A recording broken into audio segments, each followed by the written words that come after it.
இதில் பார்த்தீங்கன்னா 5 லைன்ஸ் இருக்கா, 1 2 3 4 5 லைன்ஸ் இருக்கா. ஸோ இந்த ஒவ்வொரு லைன்லையும் ஒரு டாட் போட்டிங்கன்னா இதுக்கு பேர் தான் நோட். ஓகே.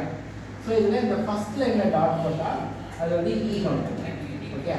செகண்ட் லைனில் போட்டால் ஜி, தேர்ட் லைனில் போட்டால் பி, ஃபோர்த் லைனில் டி, ஃபிஃப்த் லைனில் எஃப். ஓகே. அப்புறம் இங்கே பாருங்க, இந்த நோட் பார்த்தீங்கன்னா ரெண்டு லைனுக்கு நடுவில் இருக்கா. ஸோ இப்போ இந்த ஃபர்ஸ்ட் லைன் நோட் என்னது, இ சொன்னா.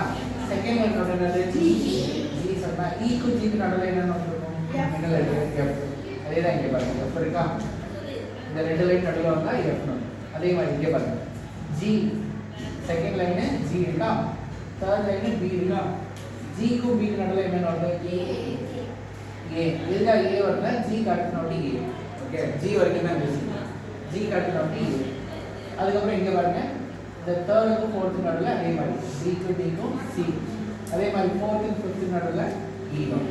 ஓகே. ஸோ நோட்ஸ் வந்து நம்ம ரெண்டு விதமாக எழுதலாம். ஓகே. ஒன்று வந்து லைன் மேலே எழுதலாம், இன்னொன்று வந்து ரெண்டு லைன் நடுவில் எழுதலாம்.